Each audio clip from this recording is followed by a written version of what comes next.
We need to roughly quadruple our current development pace to keep pace by 2030 and basically double the maximum all-time pace. Welcome to Season 8 of Bridge the Gap, a podcast dedicated to informing, educating, and influencing the future of housing and services for seniors. The BTG network is powered by sponsors Align, NIC MAP, ProCare HR, Sage, Hamilton Captel, ServiceMaster, The Bridge Group Construction, and Solinity, and produced by Solinity Marketing.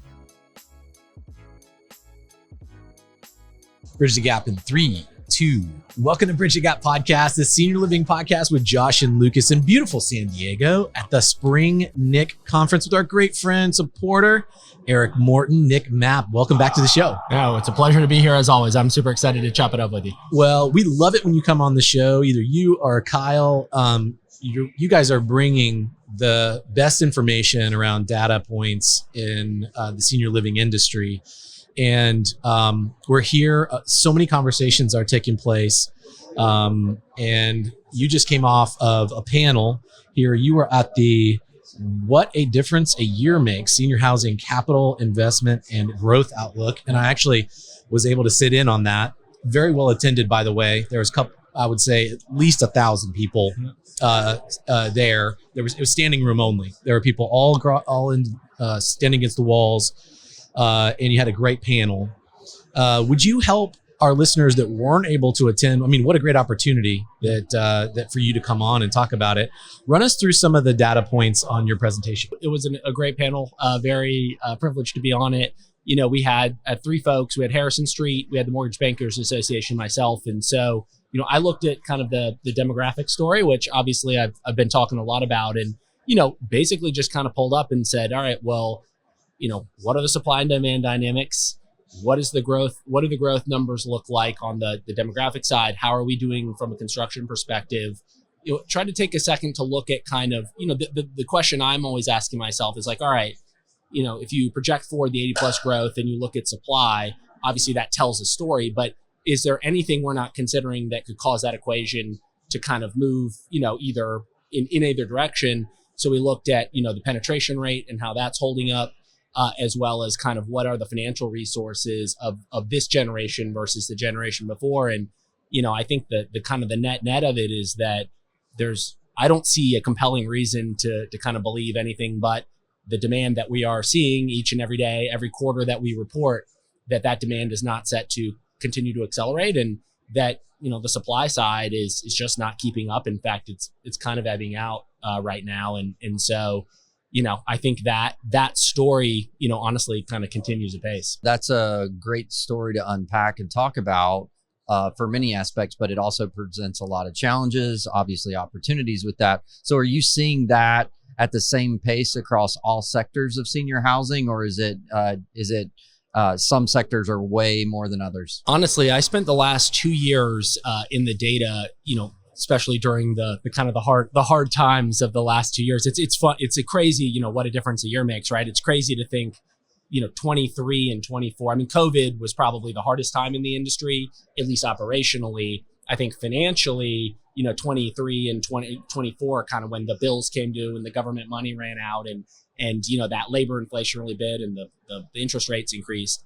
So, you know, it is crazy what a difference a year makes. And so, you know, I spent the last 2 years when it was kind of the hard times really trying to identify, like, hey, is there a part of the market that is either underperforming, overperforming? So cut it by, you know, segment type, by age, by size, by market type. I mean, we cut it every which way. And honestly, the graphs all pretty much move together.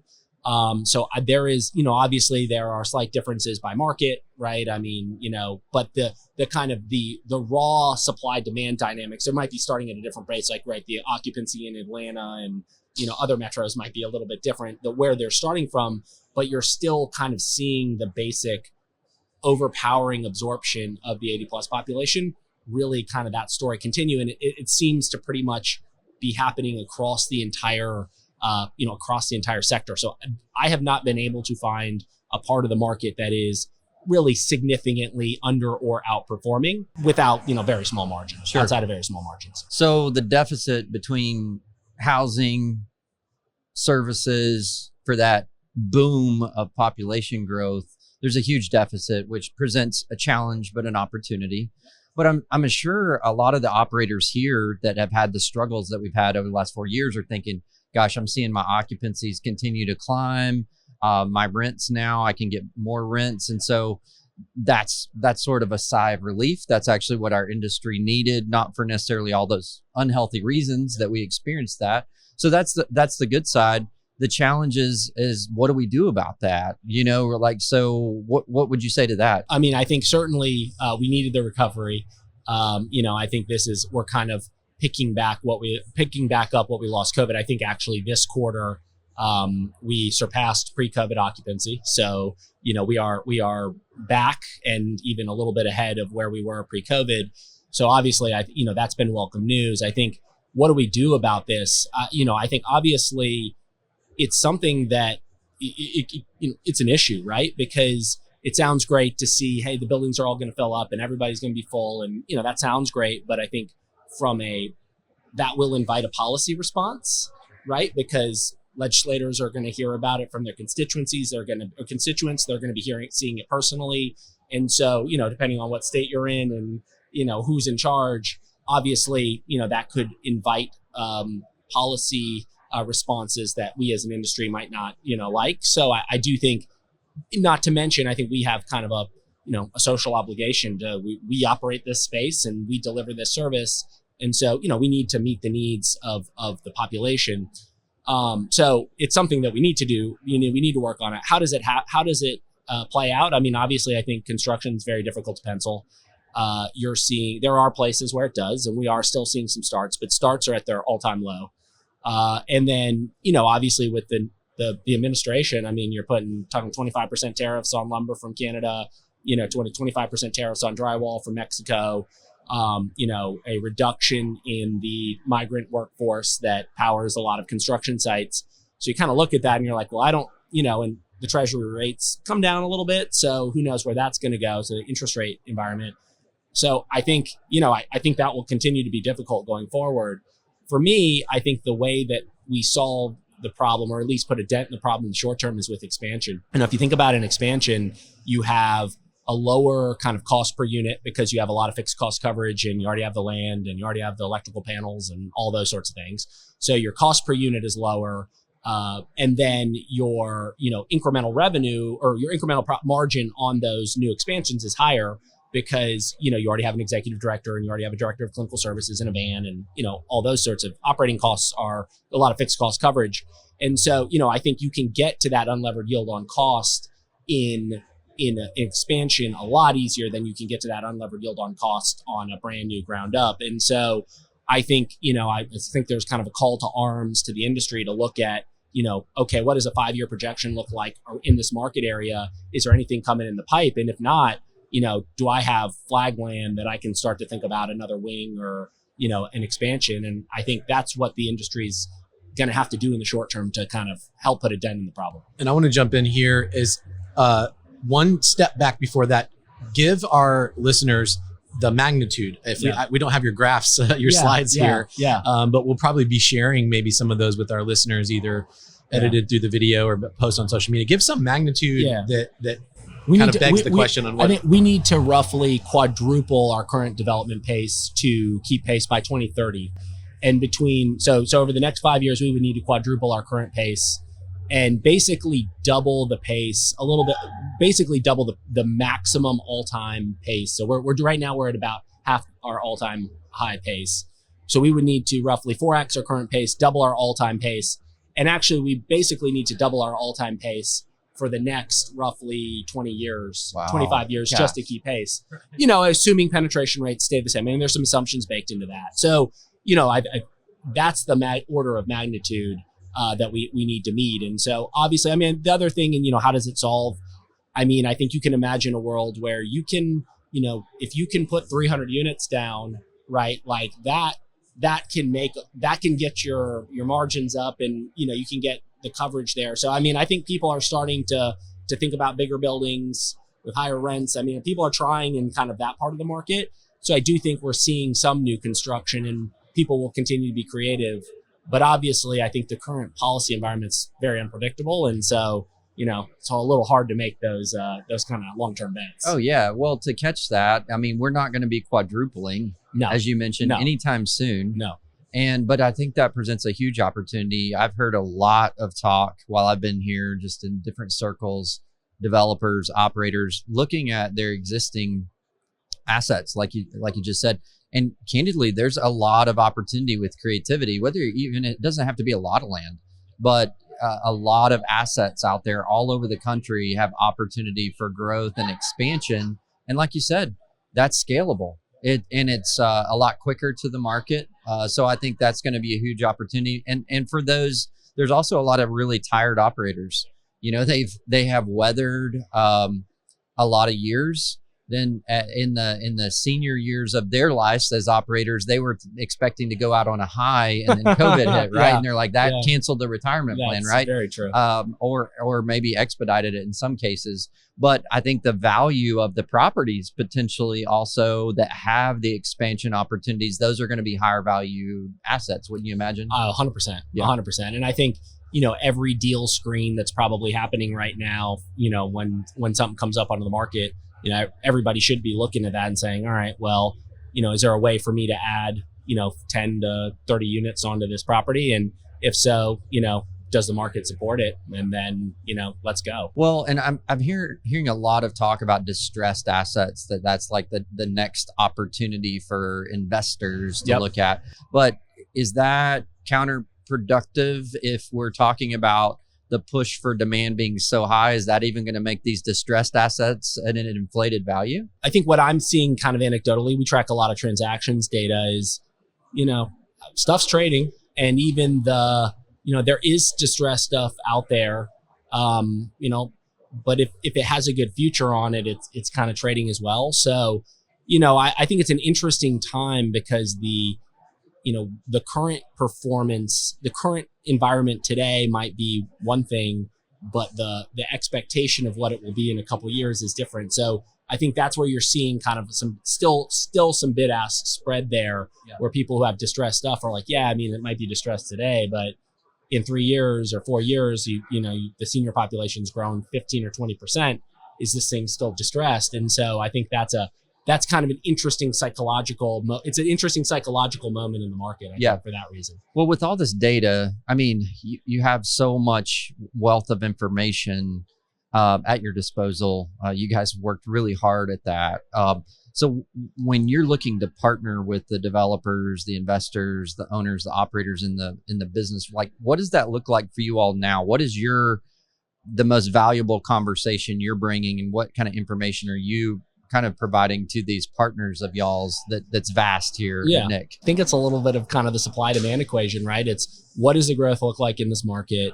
What is the current market performance? Where's OC? Where's rate? And what does the pipe look like? And, what does that mean? Project that forward 5 years, and kind of what does this market look like?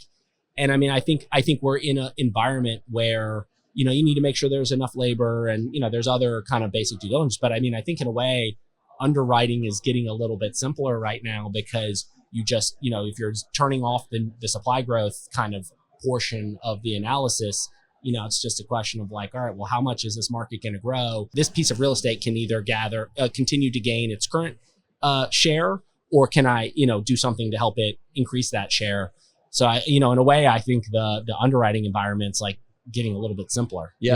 So what about in the whole supply and demand issue? How does that impact, or does it even impact secondary, tertiary markets? Because, predominantly in our industry, we've really had this focus around major, the MSAs, the major primary markets. But I'm hearing a lot of talk about opportunities in secondary and these growth markets outside of the secondaries, more into the tertiary markets. What's your kind of thought on that? I think there are certainly a lot more secondary and tertiary markets where the growth is, uneven, or that national story isn't necessarily the story of every market, right? And that's the first thing to tell everybody. It's like, look, this is a local business. You compete in a little 15-minute drive time, or whatever your trade area is, and it doesn't really matter what's happening nationally. It doesn't matter what's happening on the other side of the MSA. you're going to get what you're going to get, and you're going to live and die by kind of your market area. And so, I think you have to do that due diligence. In the Southeast are those secondary and tertiary markets, they might be doing well. In the Midwest, they might be declining, right? Like and that's a very global statement. So I think it's really just comes down to the building and what its specific conditions are. I do think, especially in those tertiary and secondary markets, you got to kind of run the same analysis on the labor pool and really ask yourself, like, is there enough labor? Because a lot of those secondary and tertiary markets are kind of running into, this will be a bit of a social crisis, not just for senior housing, but for the hospitals and skilled nursing in these markets. Is like the seniors are still there, but the children have migrated to, whatever the nearest MSA is. And it's like, sure, the demand's there, but is the staff, right? Well, and I'm glad you brought that up, because we've been coming across opportunities and hearing people come across opportunities where, they had done all of their underwriting work and their research around, hey, wow, this is a perfect demographic to redevelop or expand or even build a new product for housing. And then they did no diligence on the workforce. Yeah. And then they can't find any employees in the market because the labor force can't afford to live in the market where there's the affluence of the private pay market. So I think that potentially is also a real challenge and an opportunity, right, as well. And so we're starting to also see some mixed use developments where there's some private public partnerships with states and housing authorities where the labor force housing is coming in and bringing the labor to the market.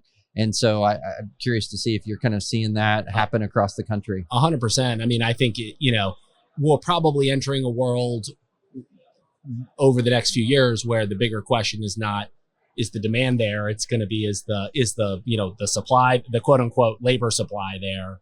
And so I think, you're 100% right. And what I encourage everybody to look at, everybody who works, with NIC MAP is, okay, look at the counts. You have the age by income data, so you can kind of see, all right, in this, in what is the growth of the caregiver kind of income segment in this market. You can look at the psychographics by income. So like who is the labor force in this market? Can look at, there's a couple other data sets that are interesting there. And so, I think there's a lot of markets where some people are gonna, make some bad investments because the demand side, absolutely crushed it, but you didn't account for it. And you raised a great point. It's not just in the secondary and tertiary markets. It's also in some of the places where development's going to pencil right now are going to be super high end markets. And, you really got to ask yourself who's going to work here, and be very, have a very good idea of what the wage rate's going to be, what wage rate's going to be needed to get them to come there. Oh, absolutely. And make sure you get that right. Lucas, I don't know what we did before Arick and team came into our industry to help us with these big challenges and understand the data, but how much better I feel having partners in our industry like NIC MAP, and what an opportunity and challenges we have ahead of us, right? We do. Okay, so final comments. One part of your presentation I thought was so interesting. It was a small piece of the presentation, but it was just like one of those things like, I never thought of that. Is you mentioned kind of like, okay, we got this demand.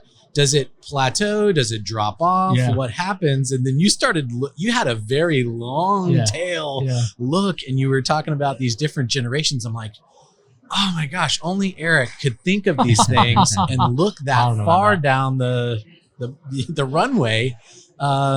Fill us in. Yeah, well, I won't take credit for that. Obviously the Census Bureau produced those projections, but more importantly, I've gotten questions from people that are like, all right, well, aren't we going to have a bunch of empty buildings after this? So, I'm like, all right, well, let's go answer that question. And, no, for, probably horrifying for us to talk about, but the millennials are coming right behind Gen X, and the millennials are coming right behind the boomers. And so the tail end of the boomers. So you see a little bit, if you kind of say 27 to 30 is the average age of, having a kid, right? So 35 plus is 1965. So you kind of, okay, the people who would have turned, we had a flatlining of the population growth because of the Depression. the 80 plus growth because of the depression. So if you kind of add 30 years to that, that kind of happened in 2020. So we hit that low. So, 2050, it starts to kind of level off. It levels off for just a little bit, and then it picks right back up. And the raw growth numbers will be the same. The percentage growth numbers will be a little bit lower because they're on a higher base. But I mean, I think the point is, we're not going to build a bunch of buildings and then have a bunch of empty buildings in, 2050. So, and I think that's an important point to make because, you want that terminal value, right? We're building these and the idea is they have a, 30, 40, 50, say 70 year functional life. And so it's, you want to build them and you want to have somebody to sell them to. So, we want people in 2040 to think, yeah, well, I still got a long runway here. Very compelling, optimistic data. And I can't wait to see what attention this industry brings from a lot of people from the outside. Right? That's going to be very interesting to watch that play out. Arick, thank you so much for your time today. Thank you. It's a pleasure as always. And for our listeners, I know you're going to want to comment and connect with NIC MAP. You can scroll down and hit that link in your show notes there. Go to btgvoice.com, download this content, and so much more. Connect with us on LinkedIn. And thanks for listening to another great episode of Bridge the Gap. Thanks for listening to Bridge the Gap podcast with Josh and Lucas. Connect with the BTG Network team and use your voice to influence the industry by connecting with us at btgvoice.com.